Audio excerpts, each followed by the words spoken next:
وقالت اليهود ليست النصارى على شيء وقالت النصارى ليست اليهود على شيء وهم يتلون الكتاب، اور یہ پڑھتے تھے کتاب.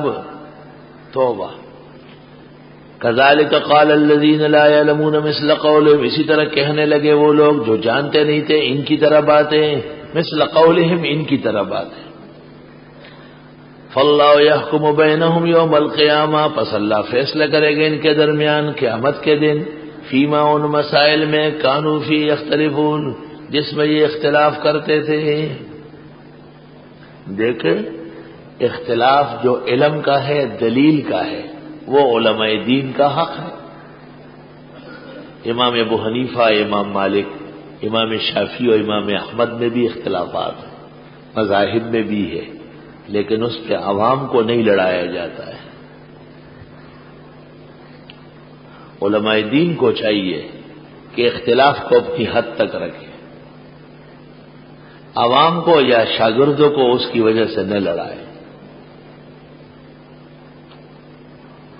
امام طحاوی رحمت اللہ علیہ علماء مصر کے خلاف انہوں نے ایک فتویٰ لیا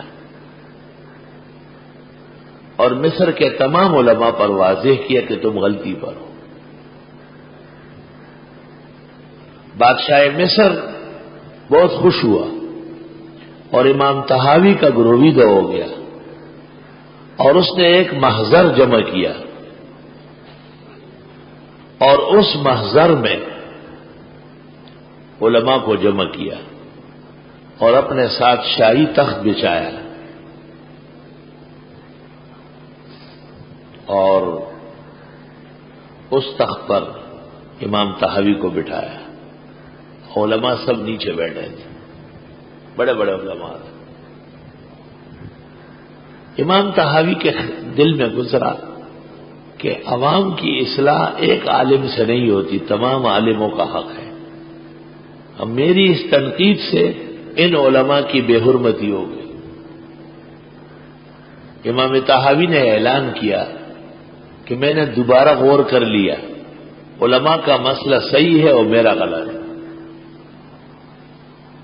علماء بڑے خوش ہو گئے، بادشاہ پیکا ہو گیا. جب بادشاہ سلامت اٹھ کے چلے گئے تو امام طحاوی نے علماء کو کہا تم بددستور غلطی پر ہو، لیکن بادشاہ کے دل میں تمہاری حقارت آئی تھی، اس کی اصلاح ضروری تھی. یاد رکھنا اب بھی تمہارا مسئلہ غلط ہے. عالموں کو ایک دوسرے کی اصلاح اور ایک دوسرے کی عزت بہت کرنا چاہیے، بہت زیادہ. ہمارے استاد مولانا لطف اللہ صاحب رحمت اللہ علیہ یہاں بنوری ٹاؤن کے بڑے استاذوں میں سے تھے.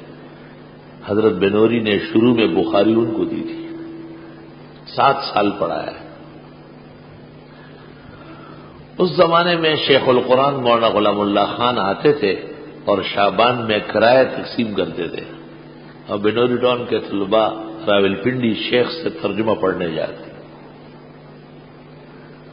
استاد محترم مولانا لطف اللہ اس پہ ناراض ہو گئے اور وہ چلے گئے.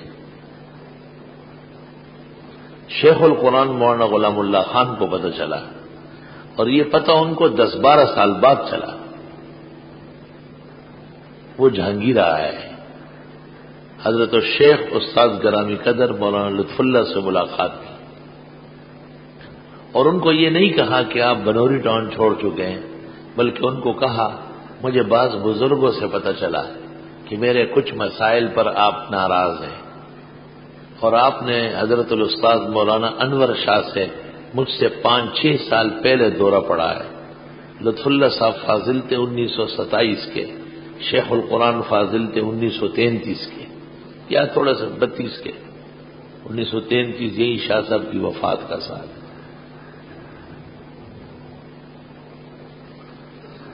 تو آپ جو مسئلہ مجھے بتائیں گے کہ یہ غلط ہے تو میں اس سے توبہ کروں گا، آپ سے بحث نہیں کروں گا. آپ میرے استاد مولانا انور شاہ کے بڑے شاگرد ہیں.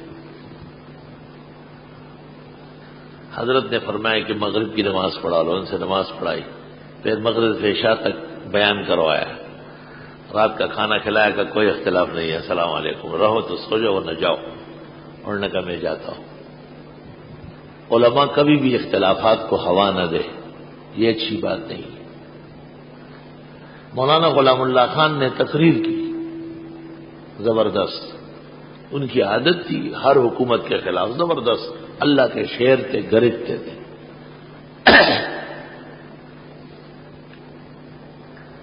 کوثر نیازی حکومت میں اثر رسوخ کر رکھتا تھا، وہ شیخ کا مخالف تھا۔ ایوب خان کا زمانہ تھا، شیخ گرفتار ہو گئے، اور گرفتار ایسے ہوئے کہ اخبارات میں آیا کہ ایوب خان نے کہا کہ مولانا غلام اللہ خان کو ایسی سزا دیتے ہیں کہ آئندہ مولوی ممبر پر بیٹھنے سے پہلے سوچے کہ میں گرفتار نہ ہو جاؤں، عبرتناک سزا دے۔ استاد مولانا لطف اللہ کو پتہ چلا، حضرت نے فرمایا مولوی غلام اللہ خان حق بیان کرتے ہیں، ان کو سزا نہیں ملنا چاہیے۔ کہہ رہے یہ سزا معاف ہونا چاہیے۔ کس طرح معاف ہو؟ کسی نے کہا کہ افضل خان اسلم خان کا لڑکا، وہ آل نال ملٹری کورٹس کا سینئر جج ہے، اور ایوب خان آرڈر اسی کو دیتے ہیں اور اس کو اختیار ہے کینسل کرنے۔ استاد مولانا لطف اللہ جہانگیرے سے بس میں بیٹھ گئے، پشاور چلے گئے۔ پشاور میں اسلم خان کا جو بنگلہ تھا، جس میں اس کا بیٹا افضل خان بھی رہتا تھا، اس کے ساتھ ایک اور بنگلہ تھا، اس میں فوجی عدالت لگی ہوئی تھی، چاروں طرف پولیس اور فوج کھڑی تھی اور کھنڈتار لگا ہوا تھا۔ مولانا لطف اللہ صاحب دور گھاس پر بیٹھ گئے کہ مناسب موقع ہوگا تو اسلم خان کو کہلوا دوں گا۔ اسلم خان گھر کے لان میں ٹہل رہے تھے، ان کی نظر پڑ گئی تو اپنے چھوٹے بھائی محمد انور خان خٹک کو کہا، اے محمد انور خانہ پدی وخوص ہو عالم ناستے اور ماں تک حکاری جاؤں بولئی سے اپنے گھاس پر کوئی عالم بیٹھے ہیں، مجھے لگتا ہے استاد مولانا لطف اللہ صاحب ہے۔ محمد انور خان نے دیکھا کہ ہاں مولئی سے جب انور خان ایسا خبر ہے کہ الگ در کا حضرت دندنا والا کا پلارو کے لکھے نہ سو سڑے۔ محمد انور خان باہر آیا اور حضرت الاستاد مولانا لطف اللہ صاحب سے کہا کہ بھائی جان اندر بلا رہے ہیں۔ حضرت اندر تشریف لے گئے۔ اسلم خان لالا ورتوی مولئی صاحب سنگر آ گئے، اول بستا خبر معلومہ کو بیا بنور کار کو۔ استاد مولانا لطف اللہ سے پوچھا کہ کیسے آئے؟ حضرت نے فرمایا ہمارا ساتھی ہے مولانا غلام اللہ خان، اس نے جوشیلی تقریر کی ہے اور وہ جوشیلا ہے اور گرفتار ہوا ہے اور سزا نہیں ہونا چاہیے۔ کہا ٹھیک۔ محمد انور خان اپنے بھائی کو کہا یہ سور بچیتا ہوا ہے جزر راشی ایسے نہ چاہیے بولا تنن سزا اور کیا عدالت کے ناس جج ہو۔ انور خان آیا اور اس کو اشارہ کیا کہ آپ کا ابا بلا رہا ہے۔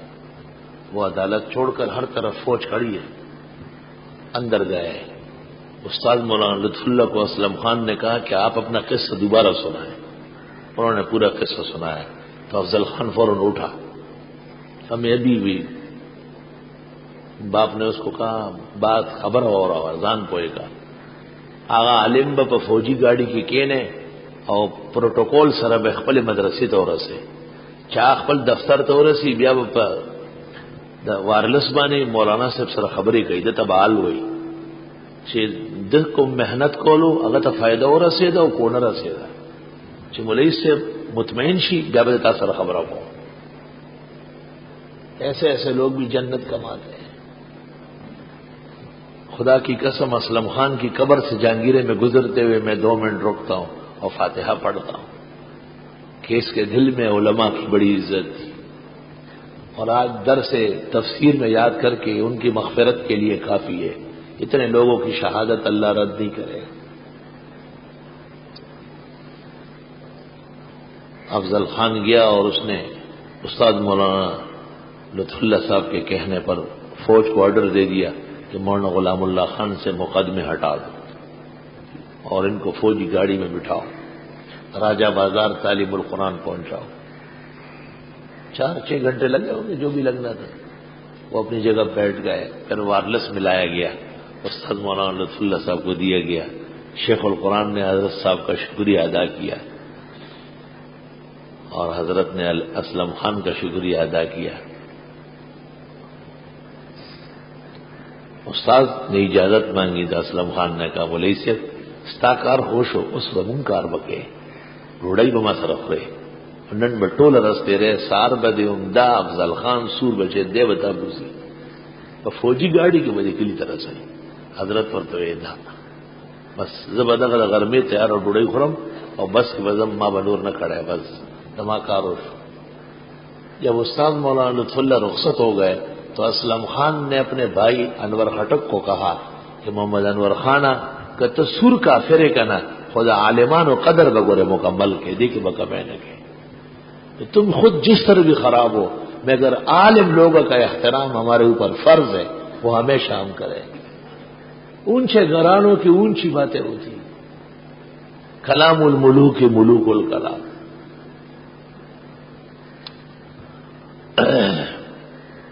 وقالت الیہود لیست النصارى على شیء، کہتے تھے یہود نہیں ہے عیسائی کچھ بھی، وقالت النصارى اور کہتے تھے عیسائی لیست الیہود على شیء نہیں ہے یہود کچھ بھی۔